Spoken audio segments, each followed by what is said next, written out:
Right,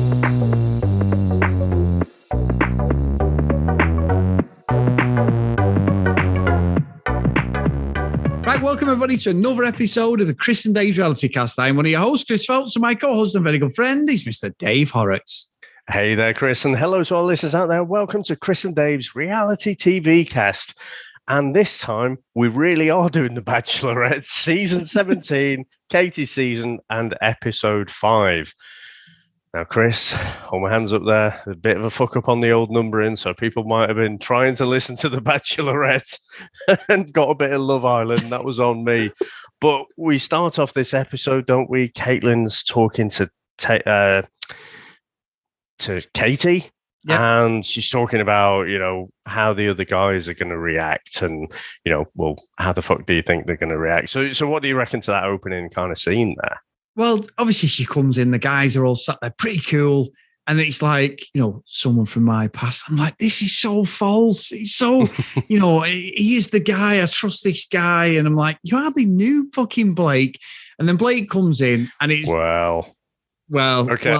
Yeah, go on. Oh, all right. Well, what have you got? What information have you got? No, I don't have any information, but I'm just, when Dale walks in for Claire's season, and then after the first episode, we're like, there's no fucking way they haven't been speaking. Thank you. Yeah, exactly what I've said. Exactly what I'm thinking, and I've got down is, for me, he comes in, does a bit of a speech. Fucking Psycho Hunter is ready to put him on his fucking kill board there, Dave, because he is not fucking stable, that man, whatsoever.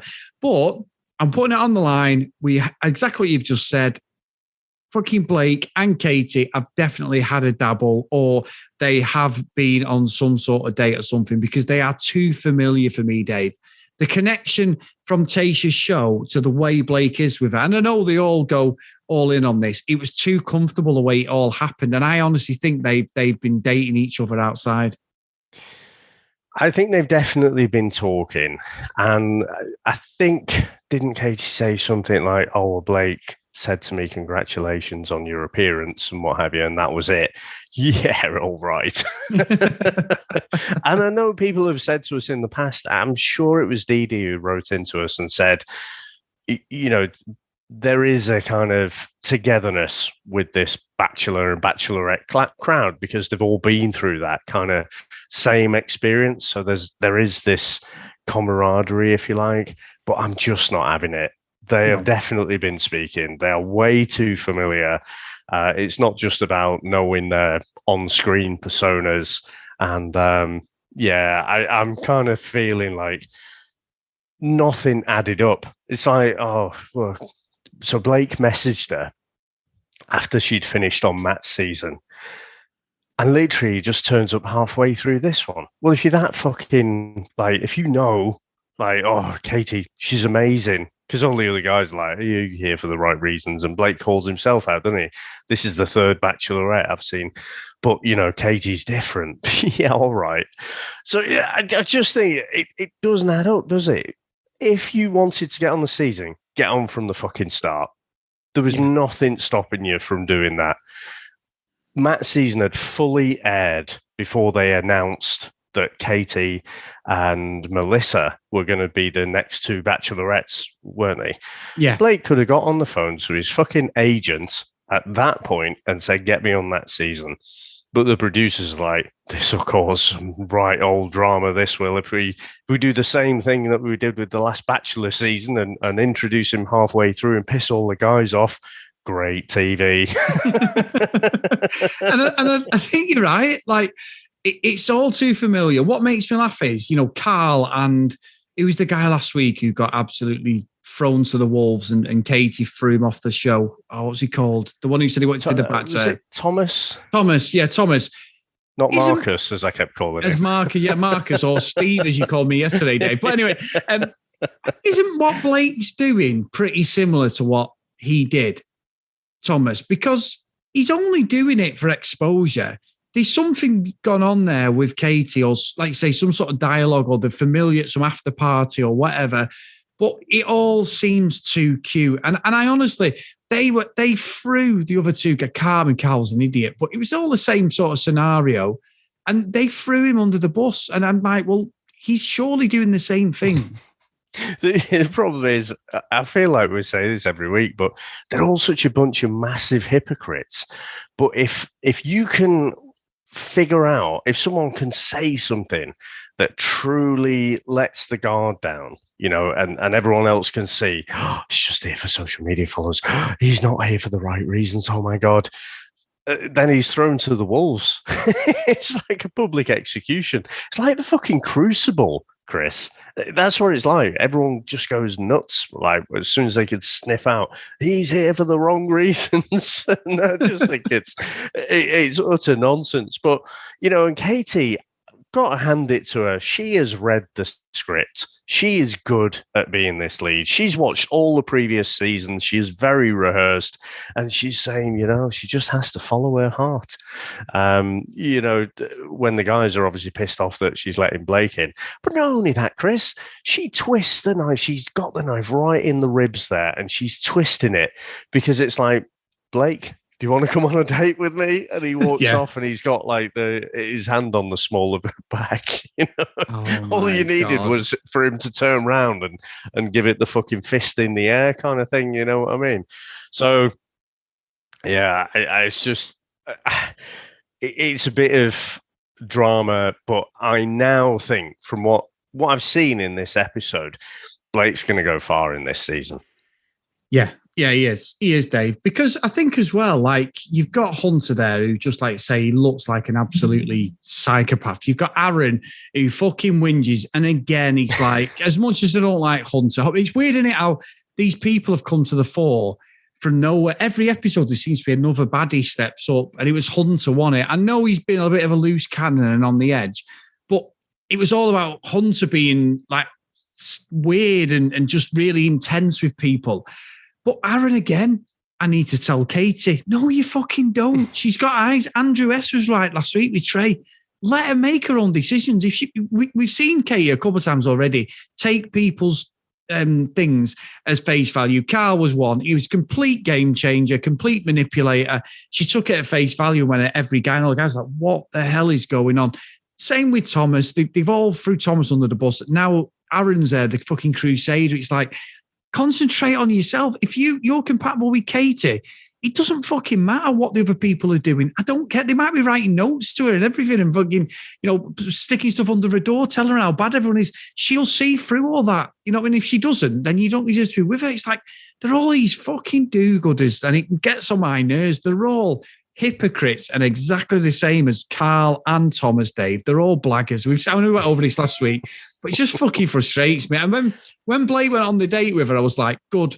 Let's hope it fucking pisses them all off because at the moment, there's only a couple of them who are genuine in there. And Aaron and fucking Hunter are not them two. Well, Aaron just loves a really good moan about someone, doesn't he? Like, he'll single someone out and then that's it. You never see him talking about anything else. He's just whinging about one particular bloke. First of all, it was the other guy from San Diego, whose name I don't care to remember. Then he was moaning about Carl. Then he's moaning about Thomas. And now he's moaning about Hunter. So I don't know how he's still here. Because that's presumably just some off-camera stuff where he's actually spending some good time with Katie. But all we see of him is he's just having a good moan about someone. Yeah. And you're right. And obviously when Blake goes on the thing, he's like, I'm scared of horses. Put him on a horse. Best thing you can do. I've never rode a horse, so I can't say anything. I'd shit myself as well, Dave. I'll be thinking I'm going to fall. But what's weird about this show and the horse riding and later on with the game is there's no health and safety. They've not got helmets on, a fuck all. Blake's never supposedly ridden a horse before, but they're not bothered about him not wearing a helmet or falling off the horse. And when he does sort of buck the horse, Katie's laughing her fucking head off. She's like, oh, hilarious. He's probably thinking, fuck me, I'm going on my head here. So... He'll be all right. He's got a big Buzz Lightyear head. But then it leads to sort of Katie revealing to Blake about the situation she said about, it's not right in the relationship. She had someone taking advantage of her and all that. And you could see he was trying to pick his words right, which you would, Dave, no taking the mick, you would do that. But we then get a singer, Lane Hardy. I've never heard of him, but I don't mind a bit of country and western. Obviously, a country singer from America. I don't know how famous he is, but it was all lovey-dovey. And then this is where I think these two have definitely had a bit. That kiss was more intense than I've seen a kiss anyone else, Dave. Yeah. She was getting quite hot and heavy with Thomas until he got, weeded out by the guys, I think. But it was more than that, wasn't it? It felt very, very familiar, very passionate. And it was probably the moment when I thought as well, I'm like, hang about. This doesn't add up.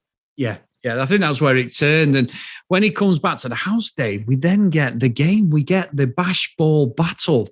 Two commentators, two Bachelor alumni come on, and they don't know who they are. One of the guys is like, I don't even know who they are. And it's like, I don't know either. I've not watched it that long, so I can't say who they are. But one of them was really good. He sounded like a proper play-by-play commentator. And Katie, but again, you're putting all these big guys. Andrew S, obviously, either he's not allowed to play because he's insured, or he would absolutely run a fucking freight train through, hopefully, Hunter.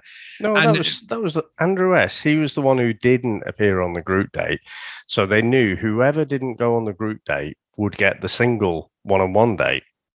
Yeah, no, what I mean is, in the game, because Andrew S is an American footballer, he probably isn't allowed to play because he would either absolutely train wreck everybody, or he's maybe not insured to do it because of his profession. However, I really wished he was playing, Dave, because fucking Hunter wanted taking down a peg or two, because he took it like he was in the Super Bowl, it was like it was a cross between rugby and American football, and he was just taking fucking names, that man. I mean, talk about trying to impress your girlfriend. It's not like we're at school here and we're playing footy. I told that story about the girls all singing the Karate Kid song, Winning the Air, when we were playing maybe on the VHS.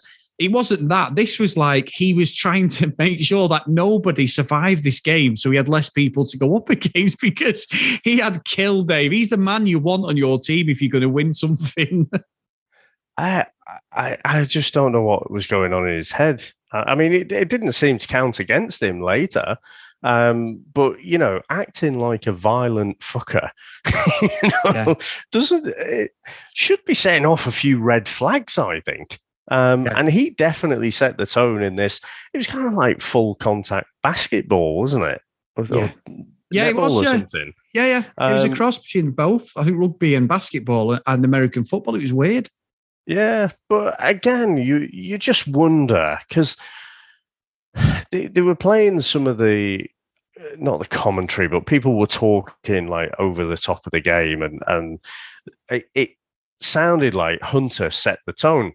Someone was coming in ready to make a shot, and he just comes across like he's the fucking fridge, William Perry, to just completely take him out. And someone said, like, that set the tone. So everyone else was flying into these tackles. And the thing is, Chris, I don't know, did you ever play rugby at school? I did, Dave. I didn't. I was a prop, actually. I wasn't a massive fan of rugby, but I did play it for a couple of years. Yeah. Yeah. Well, I was brought up in a rugby town, wasn't I? So I couldn't avoid it. But, in rugby, I feel like they tend to tackle for the legs. You go for the legs first, and then it doesn't matter how big people are. They can't run with no legs. So if you get a good grip around there. Whereas for people who've played more like football, they seem to go in for the shoulders, don't they? Yeah. And because you've got those big pads and everything, that's kind of protects you. So you actually, they're properly slamming their bodies into each other. Whereas here, they didn't have those pads, and they were still absolutely flying into each other. And it all came to a head, didn't it, when Justin just comes absolutely through the back of Michael, who'd said previously, it's like, all these guys are ripped, and I'm here with my dad bod. Yeah. And it was bang out of order, I felt, with Justin, that. And he kind of apologized for it. But Chris, that is a proper see you next Tuesday's trick, that, isn't it? Bang out of order. If you come in straight on for someone and you hurt them, or maybe even from the side, I think that's fair game. But when you come right through someone's back like that, that was really fucking dangerous. Yeah, and you get whiplash, Dave. People get shoulder injuries, neck injuries, serious stuff. It's not anything to mess up. If you're doing it as a professional sport, then you know what you do. But this is the Bachelor. I just question, Dave, in this day and age with fucking health and safety. And I'm not saying that I didn't enjoy watching because I did, but I cannot believe they've let someone like this go in the show and they're actively, because they could sue the show. These people they got absolutely poleaxed, all these people. It was just so fucking weird. What about last season when, Rachel Kirkconnell like slammed into the floor with a parachute? You know what, Dave? That's a great point because we thought Rachel was in seriously hurt, didn't we? She absolutely hit the floor. That's more dangerous than them playing this game. But again, they just allow it. There must be some insurance clause on this because it's great that they still do it. But when you watch it now, I'm just thinking as a 40-year-old man thinking, I'd really be hurt and probably be in bed for weeks now. Some of them tackles when it was 10 years ago, I'd have been fine. But now I think I'd be absolutely wiped out the game. But yeah, you're right. She was in a bad way. And she took it all on the chin, to be fair, because we even questioned, I think me and Sam said, was it a body double? But I don't think it was. In that one, I'm sure I was thinking at the time, it's like, is that a stunt person? But I think seeing a bit more of this now, it definitely wasn't in this episode, was it? With Michael A getting taken out. So maybe it was. Maybe they're just fucking reckless. And the contracts that they sign, they're like, if you die on fucking on a one-on-one or a group date, basically you can't sue us. They can write these contracts however the fuck they want, can't they? So, and you know what, David? And don't worry, we'll make sure that we put a rose on your casket as well. Yeah, you'll get a special black rose, a black rose delivered by Chris Harrison.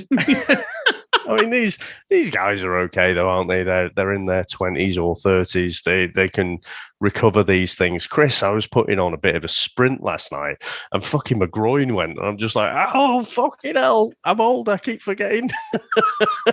Should have warmed up properly, David. You should have warmed up. I didn't properly warm up. That is the problem. And like, it just fucking started running. And it's just like, oh fuck. Yeah. And then I'm just trying to carry on. I'm on the fucking ibuprofen today. No, I can't say anything. I started running again. I've not run for about a month, and I was running. I did 4 miles, and my hip went, my back and my hamstring went, and I've not done it since, Dave. So I need to start it. Yeah, this getting old is not good at all. But anyway, moving on to the group date, Dave. What did you think happened there, or did anything stand out?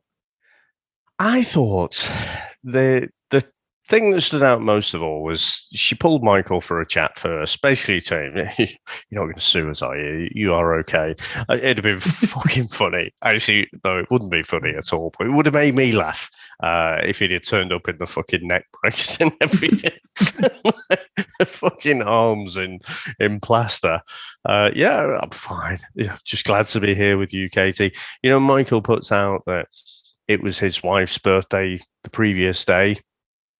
And, obviously that's a bit fucking emotional, isn't it?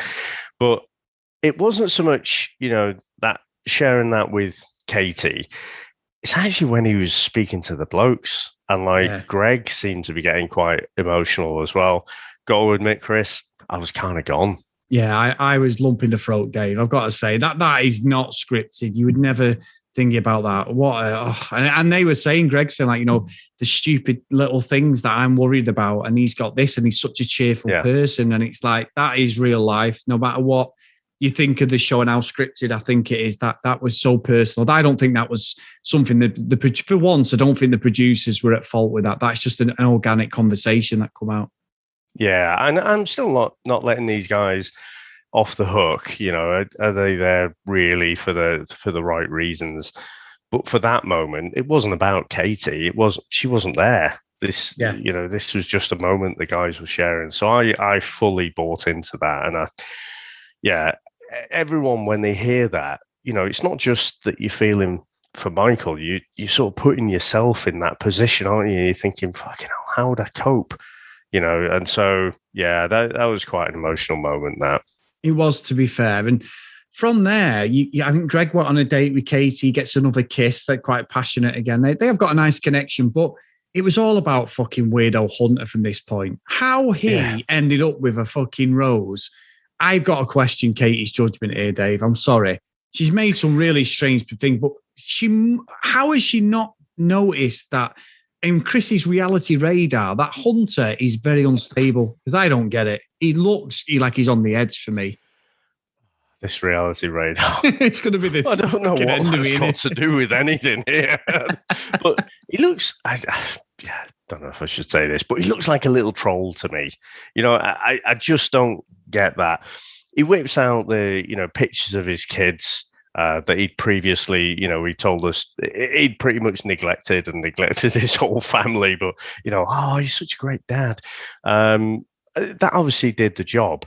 I thought we saw Michael, didn't we, have his first kiss? Old 31-year-old Virgin Michael. Again, he kind of comes in with that Stephen Hawking voice that he has, and he even says he's leaning in for the kiss, and he's saying he talks in terms of sports, and he's like, "So here is our first kiss," literally before they're about to lock lips. So I thought that was pretty funny. And so you get Aaron moaning that Hunter had set the whole tone for what happened to Michael, and I agree. I did not see that coming.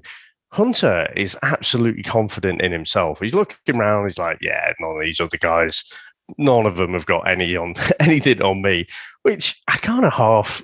He's got confidence, the lad, hasn't he? Yeah. Half kind of admire it, but the other half thinks he's just an arrogant prick. But I agree. I don't see what Katie is seeing, but he almost, he's almost ready to do a little victory dance and rub it in everyone's faces, isn't he? But I think from that point, after he's got the rose, and he's still, he doesn't just back off. I think that's where he oversteps the mark for me. Yeah, and that's where he was one of the ones at the fore for like Carl and Thomas, and he was like outraged by all this. But I think what he did was worse because like they were right. I think it was James. I just call him Mr. Boxman, but the guy who come in the box, slick back hair. He pulled Kate and he's like, "I'm not having it." He said, "We're fighting to stay in here." And he's already got a rose and he's pulling her for a chat. And they were right to say that. And then arrogant fucking Hunter's like, "Well, I'm after Katie. I'm here." And I'm not saying that what he's saying isn't wrong, but I'm like, these ways of doing it and you look like a complete hypocrite. And that's where, for me, I got so annoyed with him thinking, you absolute wanker. You've completely gone at other people for doing far less than what you're doing, and you're just being an arrogant prick now. So I'd love to see next time, if he's in the last few, how he feels if one of the guys comes on like Aaron or James and pulls Katie when he's got to fight for his place, because I can guarantee Dave, he will not be happy at all. I feel some of the guys are a bit scared of him, because when he come over, James and that were like, "Oh, here we go." With Aaron, they were like sort of as if they've experienced this sort of aggressive attitude before. So we've not seen that on camera, but it felt like it was really tense, and there wasn't really much in it. He was a bit of an arse, and he admitted that, "Well, if I am, and I'm deal with it." And I'm like, "No, you're just ruining your whole argument for me." Yeah, like you say, there's a way of doing it. I get the impression he's one of these guys who just treats everything like a competition and goes over the line more often than not. Bet on having nobody a race gets or something like that. Nobody's going to get that reference. But yeah, I know exactly what you mean. But Chris, what did you reckon to the Andrew estate? I think that's been coming, Dave. He was quite critical as Trey last episode, and I went with him. I absolutely went with Andrew S. He was quite open with a one as well. So and he got a rose. So I think he deserved it, Dave. I think what he said last episode to Trey, he deserved the rose then for that. And I know, yeah, he was nice. It was nice. There was a kiss there. There was a nice chat about the racism issue and obviously having mixed race kids. And Katie said it's about love. It's not about the colour of your skin and that. And that is a conversation. We had that in Matt's season as well, didn't we? Matt even said that, about he grew up in a mixed race with mixed race parents. He was mixed race. It was the whole thing about the racism that's there, and it's wrong. And I think it was a great discussion, to be fair, because it is something that would have to be addressed if they became a couple. So no, I think they dealt with it really well. Yeah, and it was nice because clearly Andrew's been with someone who was worried about that. Yeah. And Katie's like, "I don't give a fuck," which is kind of, it was nice of them. And then again, they had that conversation. So I think the date went really well. Kind of liking where these two are. I, like you say, I thought Andrew S last week, was basically saying, don't treat Katie like she's a fucking incapable damsel in distress. Let her treat her like a grown up and let her make her own mind up. Yeah. So yeah, I'm out of all the guys, I'm quite liking Andrew S. Yeah, I am as well. I think it all went really well, and obviously we get to the rose ceremony. This is the last rose, guys, and Quartley was the main one that I remember who went, and they were quite gutted, but didn't do a lot, did he? He was involved at the start a little bit, and I thought he'd have the promise because I'd said to you, I think he had the best body on there when he came on. I think it was him and James come on, and I'm not just about your body, but I thought he'd have more to offer, but he seemed to just fade into the background. So I think he really did the right decision, other than Hunter. Still baffles me that he's done that. But fucking Brendan who? Brendan gets a fucking rose, and I'm like, oh, who the fuck's that? I'm sure I remember. He must have been on that first episode, but I don't really remember him doing a lot. Wasn't there someone on Tasha's over the half a season with Tasha where one of the guys got right near the end and you're like, he's not even been in it. But you must make a good fucking cup of tea or something, Dave, because you just kept him in, Tasha. But yeah, I agree. There's always some fucking deadbeat who you don't know anything about and just seems to survive in the undergrowth of it all and then pops up in the last four like, I've loved you forever. It is what it is. But I do think, to be fair, out of the 5 episodes, this was probably one of my favourites. We've had a couple of flashpoints and it's been a bit dreary, but we have had a few. But this, for me, had a little bit of what I like, a bit of action, a bit of fucking nastiness and all that. And people like sort of underhandedly sort of getting Katie's attention. That's what The Bachelor and Bachelorette's about for me, Dave. It's just about people being cutthroat and ruthless. Oh, I thought you were going to say something else. No. I know what you're going to say, but there you go. Yeah. It's like people being cutthroat. But yeah, I agree with you. I mean, I must admit, because we've been on a bit of a high with Love Island as well, I was thinking, I can't watch The Bachelor now. But I do think this episode was really good. And I did genuinely enjoy it. It still feels a bit of a slog at the whole 2 hours, but I think it was good. And probably, I can't think of a better episode this season. I know we're only on episode 5, but yeah, hopefully long may it continue. Because I tell you what, Chris, for the next week's preview, it looks like there's plenty of drama. Oh, yeah, Dave. It looks like everybody's getting the fucking Andrex out and they're going to be crying. Like everyone. Everyone. Fucking, crying away there. So, yeah, I think, like I say, hopefully plenty of drama will be on its way there.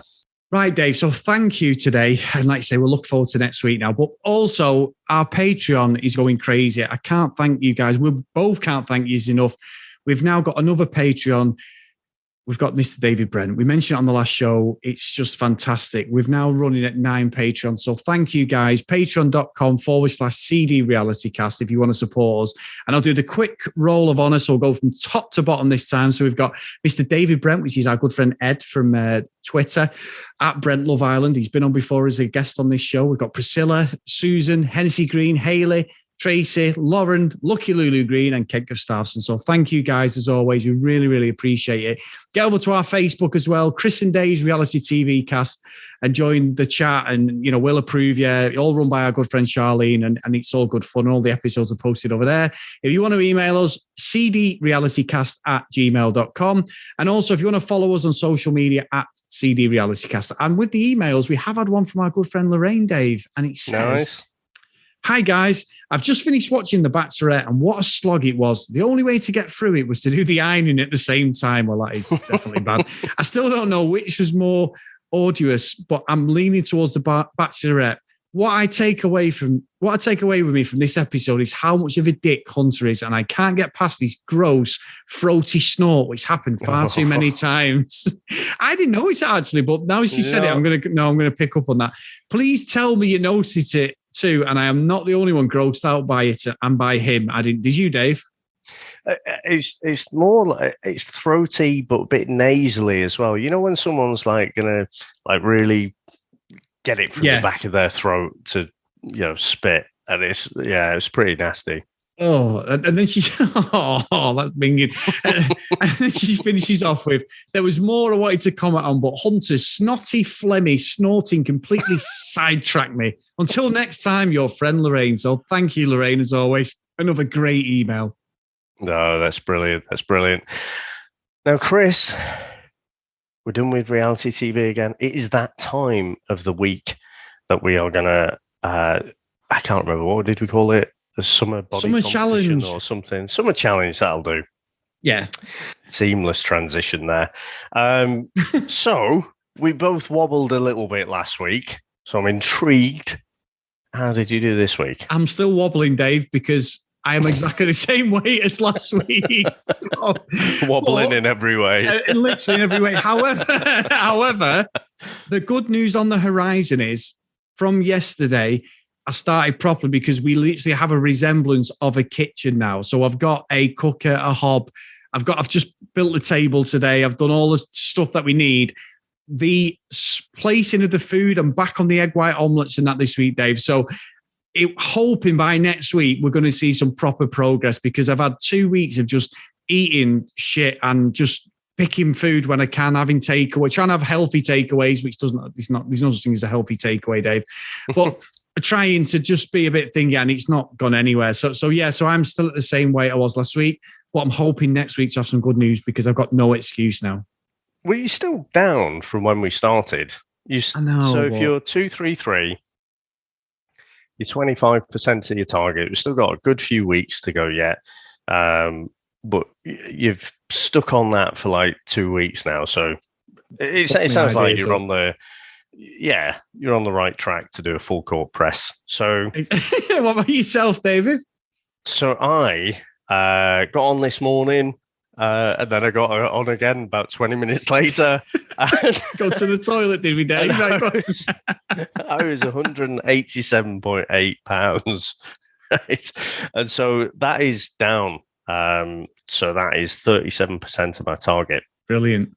Absolutely brilliant. So what was I last week? I was 189.2. Oh, that's brilliant. No, Dave, that's good. £2 is good. Yeah, so I'm gonna order a curry and get a bottle of wine. Yeah, well, treat yourself. I won't feel as bad. Well, I figure if I do it right on the weigh-in day, that's the best time to do it, isn't it? Because you've got the whole week then. Yeah. So this is kind of like my cheat. Your reward. Yeah. I nothing wrong with that, Dave. England are playing as well this week, aren't they, tomorrow? So that's going to be one where we'll have a drink. So, no, brilliant. And as always, guys, if you want to follow along or you are doing something yourselves, just get in contact with us. We don't have to discuss it on the podcast. Just give each other encouragement. That's what it's all about. So, brilliant, Dave. I'm hoping we have better news from me next week. So let's see. Awesome. Well, good luck. And Chris, it's been a pleasure again. I'll speak to you next time. Bye.